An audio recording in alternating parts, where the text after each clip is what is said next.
Anak saya baru masuk pesantren tapi bukan pesantren sunnah. Apa yang harus saya lakukan? Nggak apa-apa kan kalau anak saya pesantrennya di sana? Apa harus dipindahkan? Yang dimaksud dengan pesantren sunnah adalah pesantren memang yang punya rujukan yang benar gitu kan. Karena banyak juga pesantren teman-teman yang memang tidak menggunakan rujukan yang benar. Akhirnya pergaulan anak-anak kita tetap bebas, ya. Kemudian pelanggaran-pelanggaran syari masih terjadi, masih bergaul pacaran, masih musik sana sini. Jadi ini masalah juga ini ya. Kalau ditanya kepada saya apakah harus pindah, jawabannya iya. Ya. Karena sayang, dia pakai waktu 5-6 tahun dari SMP sampai SMA, lalu dididik dengan pendidikan yang salah, ini sayang sekali. Apakah salah jika seorang istri mengingatkan suaminya agar berperilaku baik dan dapat menjadi contoh yang baik bagi anaknya karena pergaulan sang suami yang tidak baik? Bagaimana cara menasihati yang baik, Ustaz? Saya sudah sering sampaikan ini ya, kalau suami sama dengan menghadapi ayah, anak laki-laki. Laki-laki itu punya sifat kepemimpinan dan pemimpin tidak suka dihardik, tidak suka disalahkan. Laki-laki kami ini, ibu-ibu harus tahu, kami kaum laki-laki ini Allah sudah ciptakan untuk menghadapi dunia luar rumah. Panasnya matahari, hujan, ya, nagih utang, ngantar jenazah, sholat jamaah, jihad, itu kerjanya laki-laki. Jadi kulit kami memang kulit itu, makanya nggak butuh sunblock, nggak butuh hand body laki-laki. Kalau ada pakai krem-krem aneh juga ini laki-laki. Kalau perempuan beda memang di situ. Nah, karena kita sudah alamnya di luar rumah, laki-laki itu sifat defense-nya kuat sekali, pertahanannya kuat sekali. Kita ini laki-laki sadar nggak sadar, pertahanan kuat. Kalau diserang orang itu, maka dia melawan. Kalau ibu nanyanya, kamu begini ya, maka defense duluan, enggak. Biasa begitu, spontan. Maka ibu harus gunakan retorikanya ibu sebagai wanita. Allah kasih suara yang lembut, mata yang syahdu, jambatan tangan yang ramah, itu yang dilakukan. Cara nugurnya gimana? Ada hadis Bukhari. Kata Nabi SAW, wanita ahli surga. Pasti masuk surga nih wanita. Siapa ini? Yang kalau dia menyakiti suaminya, dia yang salah. Atau dia disakiti. Perhatikan kalimat dia disakiti. Dianya lagi sakit hati nih. Apa yang dia lakukan? Marah-marah kah? Minta cerai kah? Pulang ke rumah orang tuanya kah? Bukan. Nabi SAW bilang, dia datang memegang tangan suaminya. Lalu mengatakan, saya tidak bisa tidur sampai kau ridho. Apa maknanya? Dia nggak bilang kau salah ya, kau harus begini, enggak. Kalau saya punya salah maafin saya duluan ya. Lulu tuh hatinya laki-laki.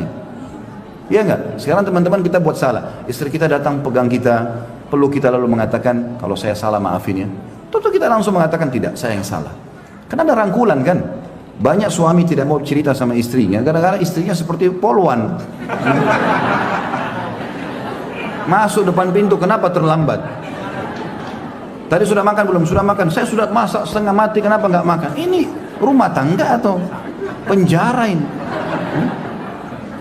Ayo makan ya. Oh tadi saya sudah makan sama teman. Oh ya Masya Allah. Mudah-mudahan berkah ya. Gak apa-apa, jangan tersinggung. Nanti ambil makanan mungkin kita makan sedikit. Mau nggak saya suapin? Dirayu. Mau pasti. Ini tuh makanan sudah siap di meja makan. Sibuk dengan ini. Suaminya baru pulang kerja, istirahat malam, duduk sebentar, ayo tidur sudah malam, besok kan mau kerja. Ini anak atau suami nih? Hah? Bagaimana modelnya? Ada teman saya ceraiin istrinya gara-gara itu. Subhanallah. Saya tahu dia paham agama, bahkan kadang-kadang saya konsultasi, kadang-kadang diskusi sama beliau. Beliau S2 di Ummul Qura gitu kan, dosen ngajar di Mekah. Dia nikah, terus dia cerai. Saya tahu betul gitu, karena dia bilang sama saya baru ceraikan istri saya. Baru saya mau ngomong, dia bilang, Khalid, dalil apapun yang kau keluarkan saya sudah tahu. Dia paham gitu. Dia udah tahu saya mau nasihatin.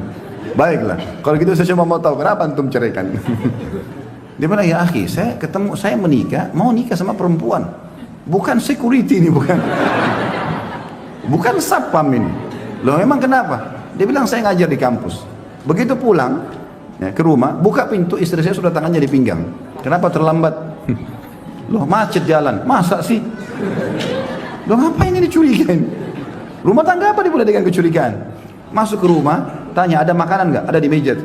Udah siap. Saya butuh istri yang sambut, ambil tas laptop saya, rangkul dulu saya masuk, ya kan? Salaman yang benar, kemudian ajak dia meja makan, tawarin yang baik, supaya barang dagangannya ini laku lah, ya. Makanannya laku jadi pahala buat dia. Ini enggak, ancaman semua. Dia bilang yang lebih parah Khalid, dia dosen kebetulan. Dia lagi ngetik, dia bilang saya lagi ngetik materi, dia keluar di depan kamar, taruh tangannya di pinggang. Ayo tidur sudah malam. Padahal ini istri saya lebih muda daripada saya. Jadi dia marah-marah. Ya, saya sudah ingatkan berapa kali, tidak mau tahu. Ultimatumnya sampai 3 bulan sudah selesai. Saya ceraikan akhirnya. Jadi muamalahnya syariat sudah datang. Ibu rayu suaminya, gunakan suara yang lembut itu, maka itu insya Allah akan bisa melunakkan hati suami.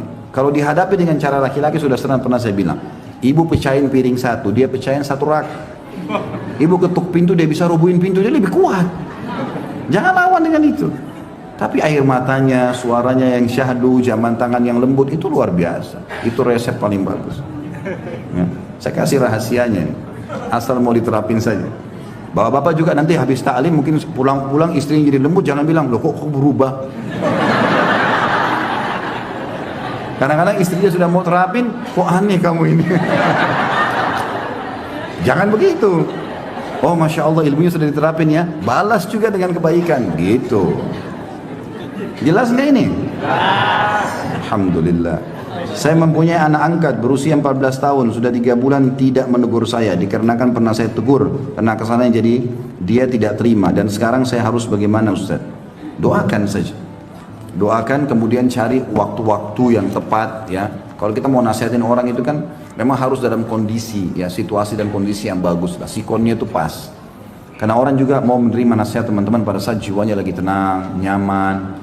Ya, paling baik itu kalau terjadi pertengkaran jangan banyak ngomong. Kalau saya sarankan begitu. Nanti sudah suasana tenang baru kita mulai berbicara. Kalau dua pihak ribut saling bertengkar mulut, ini nggak selesai-selesai, gitu kan? Tapi kalau orang lagi marah lalu kita redam diri kita, dia ngomong apapun silahkan, kan? Kalau sudah selesai baru. Bapak-bapak sini pulang istrinya ribut, habis ngomong, udah antum pergi buat kopi aja, terus duduk dekatnya, lihat mukanya. Kenapa kau liatin saya? Kau tambah cantik kalau marah. Selesai, gitu kan? Nggak usah, kamu ini memang tidak didik sama ayah kamu ya, pulang saja. Ribut, akhirnya ribut semuanya, jadi kacau semuanya. Ya. Apakah orang yang meninggal mati syahid akan masuk surga walaupun masih ada hutang? Kalau masuk surganya iya, tapi hutangnya tetap ditagih. Karena hadis kan begitu. Ya, hadisnya berbunyi, orang yang mati syahid semua diampuni dosanya kecuali hutangnya. Ya kok ada pertanyaan ini ya? Kita nggak pernah belum bahas masalah syahid kan? Saya ingin bertanya Ustaz, tadi Ustaz menjelaskan jika anak perempuan sampai dia balik pun masih tanggung jawab orang tua untuk makan. Yang ingin saya tanyakan, jika ada wanita janda mempunyai anak 3 dan masih memiliki orang tua, apakah masih wajib diberi nafkah? Wanita janda tersebut tidak bekerja, belum dapat pekerjaan. Iya, tetap setelah dia cerai kembali kepada walinya, dan ayahnya adalah wali, ayahnya meninggal, pamannya, saudaranya. Ya. Dari satu sisi janda itu kalau dibantu, ada hadis Nabi SAW, as-sa'i alal armala kal mujahid fi sabilillah, dalam hadis sahih. Orang yang sengaja mencari dan memenuhi kebutuhan, ya, kebutuhan janda, maka dia seperti orang jihad di jalan Allah. Apalagi kalau dasarnya anak sendiri, saudari sendiri, ya, orang lain aja dapat pahala jihad, apalagi orang yang terdekat. Sebagaimana Ustaz jelaskan tadi, orang yang memiliki utang tidak ada yang mau mensolatkan setelah orang tersebut meninggal. Bagaimana kalau semua orang tidak ada yang mau mensolatkan? Bukankah itu adalah fardu kifayah? Enggak, yang tidak solat hanya ulama. Kan saya jelaskan itu hari. Ulama saja. Nabi SAW menolak mensolati orang yang terlilit utang, gitu kan? Tapi membiarkan sahabat yang lain solat. Boleh orang lain solat. Tidak usah antum semua merasa diri ulama. Bagaimana sikap anak terhadap orang tua yang suka membanding-bandingkan pemberian anaknya, sedangkan anaknya perempuan dan laki-laki? Harus diingatkan sebenarnya, tapi dengan tata krama yang baik. Ini tidak boleh teman-teman. Pernah ada sahabat Nabi, namanya Bashir. Dia punya anak namanya Nu'man. Rupanya dia mau memberi, kita pernah bahas itu sebelumnya ya, hadis itu. Dia pernah datang kepada Nabi SAW mengatakan, ya Rasulullah, saya ingin memberi Nu'man, anaknya dia banyak, tapi salah satunya Nu'man. Nu'man ini tampan, santun sama ayahnya, maka ayahnya lebih sayang. Ya Rasulullah, saya mau anda jadi saksi, saya mau berikan Nu'man ini dan itu. Kata Nabi SAW, apa kau berikan semua anakmu sama? Dia bilang tidak ya Rasulullah. Kata Nabi SAW, cari saksi lain, saya tidak mau. Riwayat yang lain dikatakan, kalau kau berikan mereka, apa kau mau semua bakti sama? Dia bilang iya. Kata Nabi SAW, samakan mereka dalam pemberian. Dan memang tidak boleh, harus adil di antara anak-anak. Ya. Saya belum memiliki anak, tapi saya suka memberikan kepada ponakan-ponakan. Apakah apa ini? Keadilan pemberian tadi juga berlaku pada ponakan? Tidak tentunya. Bebas saja. Anak ini yang berlaku. Kalau anak harus sama rata laki-laki perempuan. dalam pemberian. Kalau dalam warisan laki-laki double dari perempuan. Tapi kalau ponakan orang lain tidak ada kewajiban harus rata. Bahkan kita kalau pergi ke rumah anak yatim misalnya, ada 100 anak yatim, kita cuma bantu 5, nggak ada masalah. Bebas-bebas saja kalau selain anak. Saya punya anak angkat seorang perempuan, apakah ada balasnya? Ada batasnya dengan suami saya? Apakah boleh suami saya bersalaman dan mencium kepalanya? Karena anak tersebut anak yatim Ustaz. Kira-kira apa batasnya? Balik. Selama belum balik masih boleh disentuh. Kalau sudah balik sudah nggak boleh lagi. Hukumnya sudah nggak boleh. Ya. Bagaimana hukumnya seorang anak perempuan yang sudah menikah, terus dia mengganti nama belakangnya dengan nama suaminya, padahal sebelumnya dia diberikan nama oleh orang tuanya, terdapat nama bapaknya di belakang namanya. Nggak boleh ini. Ini masuk dalam kategori dosa besar, menghapus nasab orang ayah. Nggak boleh. Tidak boleh penisbatan diri kepada selain ayah. Walaupun ayah itu orang kafir, jangankan orang beriman. Walaupun orang kafir, ya. Banyak di antara sahabat itu ayahnya mereka kufur, tetap penisbatan nama pada itu. Dan para istri harus tetap muliakan ayahnya. Kita pun sebagai suami nggak boleh paksakan itu. Makanya Aisyah binti Abi Bakar. Pernah nggak dengar riwayat Aisyah Muhammad? Ya? Hafsah binti Umar. Nggak pernah Hafsah Muhammad. Kalau memang bisa pasti Nabi SAW sudah gunakan itu kan. Izinkan istrinya. Tapi ini nggak ada sama sekali. Maka tetap nisbat nama kepada orang tua walaupun kafir. Ya. Ikrimah bin Abi Jahal. Abu Jahal itu musuhnya Islam. Anaknya Ikrimah masuk Islam. Waktu sudah masuk Islam tetap dipanggil Ikrimah bin Abi Jahal. Padahal ayahnya sudah pasti masuk neraka, divonis oleh Nabi SAW Fir'aunnya umat ini. Seperti itulah.